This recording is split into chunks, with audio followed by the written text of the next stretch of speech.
90 రోజుల కోర్సు పూర్తి చేస్తే చాలు 100% ప్లేస్మెంట్ సపోర్ట్ తో సాఫ్ట్వేర్ జాబ్ మీ సొంతం. వెంటనే కోడ్ జ్ఞాన్ డెస్టినేషన్ ని సంప్రదించండి.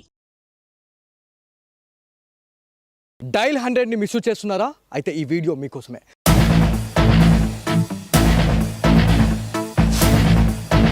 ఎందుకు ఈ మాట అంటున్నానంటే యాక్చువల్లీ నిజామాబాద్ జిల్లాలో ఒక ఇన్సిడెంట్ అయితే జరిగింది. చాలా సార్లు కూడా డైల్ 100 మిస్యూజింగ్ కి సంబంధించి చాలా సార్లు మనము సుమన్ టీవీ బేసిక్గా స్పెషల్ స్టోరీస్ అయితే రావడం జరుగుతూ ఉంది.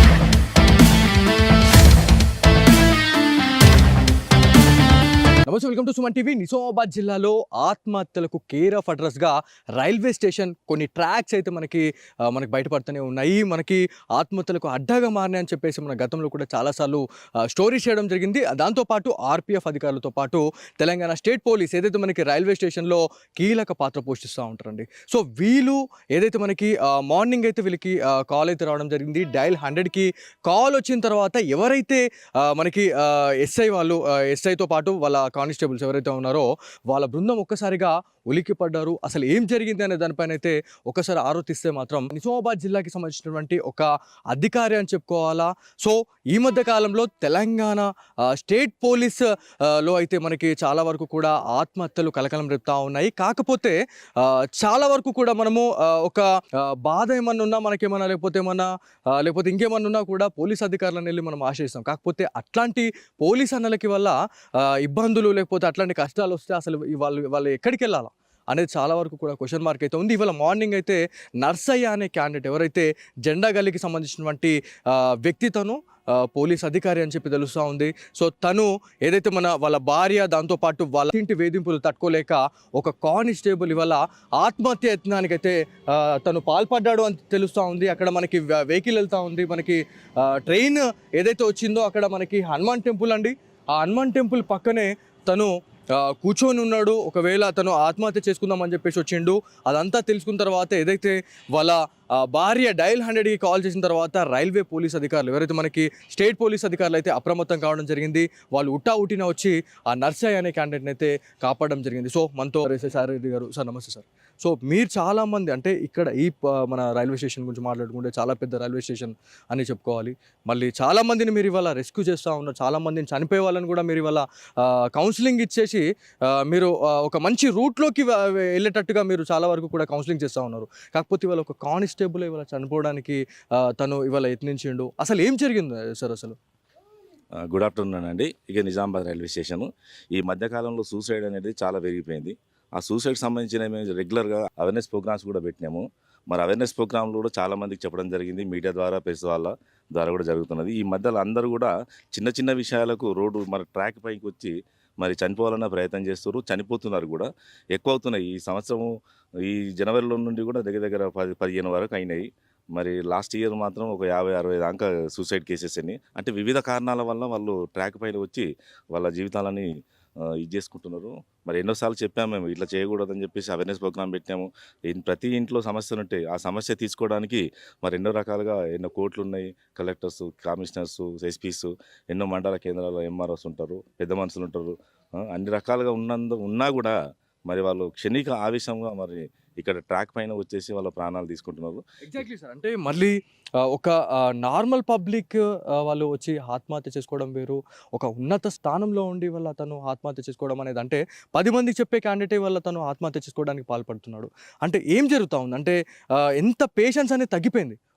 మీరు అన్నట్టు ఒక చిన్న ఇబ్బంది జరిగితే పోతున్నారు, రైల్వే ట్రాక్లో కింద పడుతూ ఉన్నారు, చనిపోతూ ఉన్నారు, లేకపోతే పాయిజన్ తాగుతూ ఉన్నారు, చనిపోతూ ఉన్నారు, ఉరేసుకొని చనిపోతూ ఉన్నారు. సో మీరు ఏం చెప్పాలనుకుంటున్నారు? పోలీస్ అధికారులకు కూడా ఇట్లాంటి సిచ్యువేషన్ ఇవాళ వచ్చిందంటే మీరు వీళ్ళతోటి మన ప్రజలకి ఏం చెప్పాలనుకుంటున్నారు? ప్రజలకు చట్టము తెలియదు కొంతమందికి, కానీ డిపార్ట్మెంట్ వాళ్ళకు కూడా అది తెలుసు. కానీ వీళ్ళు కూడా డిపార్ట్మెంట్ తరఫు నుంచి వాళ్ళు కూడా క్షణిక ఆవేశానికి, అంటే వాళ్ళ ఇళ్లలో జరిగిన సమస్యని తీవ్రంగా పరిగణించేసి తొందరగా నిర్ణయం తీసుకొని ట్రాక్ పై వస్తున్నారు. ఇంతకుముందు కూడా ఒక 3 months బ్యాక్ కూడా ఒక హోంగార్డ్ ఇక్కడ చనిపోయడం జరిగింది. అదే ప్లేస్లో, సేమ్ ప్లేస్లో, హనుమాన్ టెంపుల్ బ్యాక్ సైడ్. అది అందరికీ తెలిసిన విషయమే. మళ్ళీ ఈరోజు కూడా జరిగిన విషయం ఏంటంటే, నర్సింహులు అనే వ్యక్తి, ఆయన జనరల్ నెంబర్ 775 హోంగార్డ్ నెంబర్, ఇక్కడ నిజామాబాద్లో డ్యూటీ ఉన్నది. తనకు 2-3 రోజుల నుంచి భార్య తరఫు నుంచి గొడవలు అవుతుందని చెప్పేసి తను ఇక్కడ వచ్చి ట్రాక్ పైన రావడం జరిగింది. ట్రాక్ పైన వస్తే తన భార్య 100 కాళ్ళు చేయడం జరిగింది. ఇమీడియట్లీ స్పందించి ఇక్కడ డ్యూటీలో ఉన్న మా కుబేరు హెడ్ కానిస్టేబుల్ మరియు రాములు కానిస్టేబుల్ వాళ్ళు ఇమీడియట్లీ అక్కడికి స్పాట్కి పంపించేసి ట్రాక్ పై నుంచి ఆయనకు నచ్చజెప్పి తీసుకొచ్చి కౌన్సిలింగ్ ఇచ్చేసి మళ్ళీ వాళ్ళ భార్యను కన్సల్ట్ పోలీసులను పిలిపించేసి వాళ్ళకి అప్పయిపోయినది. నా తరఫున ప్రజలకు కానీ డిపార్ట్మెంట్ కానీ ఎవరికైనా కానీ క్షణిక ఆవేశంలో తొందరపడి నిర్ణయం తీసుకోవడం. ఎన్నో దారులు ఉన్నాయి, మనకు బతకడానికి చాలా దారులు ఉన్నాయి. ఇక్కడ వాళ్ళ దగ్గర ఉండలేకుంటే వేరే దగ్గర పోయి ఉండొచ్చు, వేరే చోట పోయి ఉండొచ్చు. ఎన్నో సమస్యలకు ఎన్నో మార్గాలు ఉంటాయి. సమస్య ఎందుకంటే సమస్య ఖచ్చితంగా వస్తుందని మనం తీసుకునే ప్రయత్నం చేయాలి.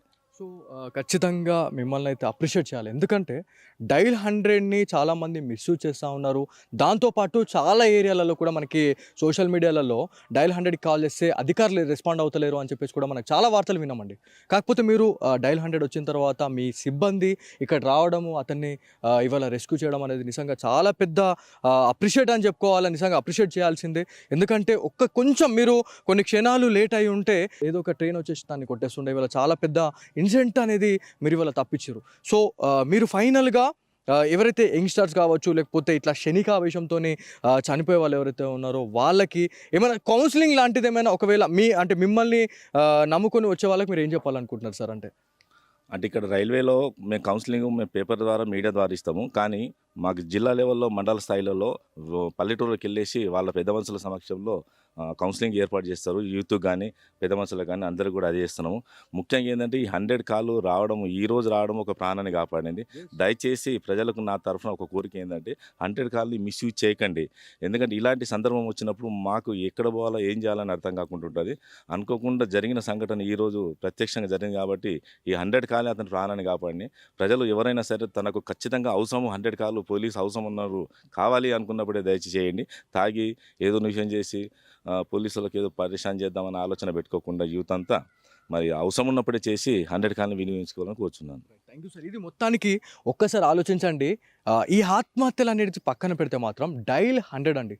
సో అన్ఫార్చునేట్లీ మనం డైల్ 100 గురించి మనం మాట్లాడడం, డైల్ 100కి కాల్ చేసినారు. సో డైల్ 100 గురించి అక్కడక్కడ కొంతమంది అధికారులు రెస్పాండ్ కావట్లేదు, అది అని చెప్పేసి మనం మాట్లాడుకుంటాం. కాకపోతే ఇక్కడ ఎంత అలర్ట్కున్నారు. సో నిజామాబాద్ రైల్వే శాఖకు సంబంధించినటువంటి తెలంగాణ స్టేట్ పోలీస్ అధికారులు ఎంత అప్రమత్తంగా ఉన్నారు. వాళ్ళు అప్రమత్తంగా ఉండడం వల్ల ఇలా ఒక తోటి కానిస్టేబుల్ని అయితే, హోంగార్డ్ని అయితే వాళ్ళు కాపాడడం జరిగింది. మనము చాలాసార్లు కూడా సుమన్ టీవీ వేదికగా మనము డైల్ 100కి సంబంధించినటువంటి మిస్యూజింగ్ ఏదైతే ఉందో దాని గురించి చాలాసార్లు మనం స్టోరీలు చేసినాం. చూడండి, మనం డైల్ 100 మిస్యూజ్ చేయడం వల్ల ఇవాళ వీళ్ళు ఎవరైతే ఇప్పుడు ఈ డిపార్ట్మెంట్లో వాళ్ళు ఎవరైతే ఉన్నారో ఇది నార్మల్ కాలే, ఇదంతా ఫేక్ కాల్ అని చెప్పేసి అనుకుంటే ఇవాళ ఇతను చనిపోయి ఉండేవాడు. దాంతోపాటు 2 తెలుగు రాష్ట్రాలు ఇది ఒక పెద్ద న్యూస్గా ఇవాళ మనకి చర్చకు వస్తుంది. కాకపోతే డైల్ 100 గురించి అయితే చాలా మంచి ఇన్ఫర్మేషన్ అయితే చెప్పారు. అది దాంతోపాటు ఎవరైతే క్షణికావేశంతో చనిపోయే వాళ్ళు ఎవరైతే ఉన్నారో ఖచ్చితంగా పోలీస్ అధికారులు ఉన్నారు, వాళ్ళ దగ్గరకు వచ్చి మీ బాధ ఏమన్నా ఉంటే ఖచ్చితంగా మీరు వాళ్ళకి చెప్పుకోండి, కౌన్సిలింగ్ ఇస్తారు అని చెప్పేసి మనకి ఎస్ఐ సాయిరెడ్డి గారు అయితే మనం చెప్పడం జరుగుతుంది.